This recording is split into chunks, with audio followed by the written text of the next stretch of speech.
मैं एक गृह प्रवेश की पूजा में गया था और वहां पंडित जी पूजा करा रहे थे। पंडित जी ने सबको हवन में शामिल होने के लिए बुलाया और सबके सामने हवन सामग्री रख दी गई।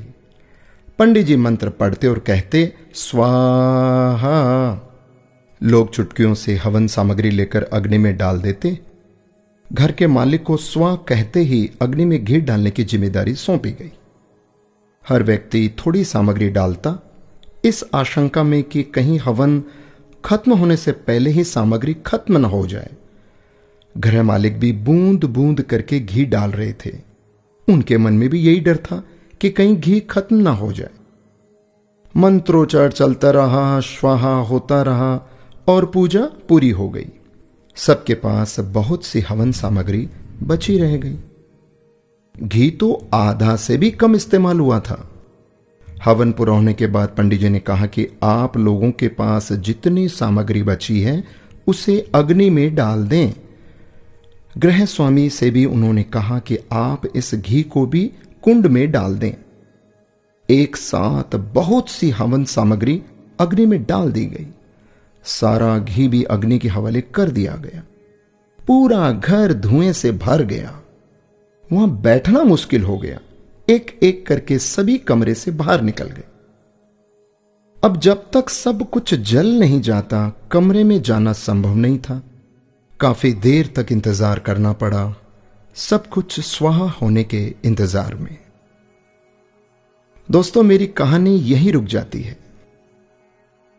उस पूजा में मौजूद हर व्यक्ति जानता था कि जितनी हवन सामग्री उसके पास है उसे हवन कुंड में ही डालना है, पर सभी ने उसे बचाए रखा कि आखिर में सामग्री काम आएगी या खत्म ना हो जाए। दोस्तों, ऐसा ही हम सब लोग करते हैं। यही हमारी फितरत है।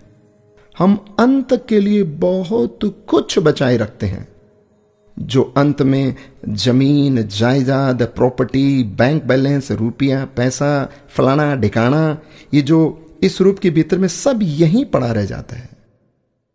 जिंदगी की पूजा खत्म हो जाती है और हवन सामग्री बची रह जाती है। हम बचाने में इतने खो जाते हैं कि ये भी हम भूल जाते हैं कि सब कुछ होना हवन कुंड के हवाले ही तो है। उसे बचाकर क्या करना? बाद में तो सिर्फ धुआं ही होना है। संसार हवन कुंड है दोस्तों, और जीवन पूजा। एक दिन सब कुछ हवन कुंड में समाहित होना है। अच्छी पूजा वही है जिसमें हवन सामग्री का सही अनुपात में इस्तेमाल हो, न सामग्री खत्म हो न बची रह जाए। यही मैनेजमेंट करना है। कबीर जी का एक दोहा शायद सबको पता है, दुर्लभ मानस जन्म है, होए न बारंबार, पक्का फल जो गिर पड़ा, लगे ना दूजी बार। दोस्तों, ये मनुष्य जन्म बार बार नहीं मिलेगा, तो क्यों ना हम समय का, पैसों का, अपनी सोच का और अच्छे कार्य करके इसका सही सदुपयोग और इस्तेमाल करें। राधे राधे।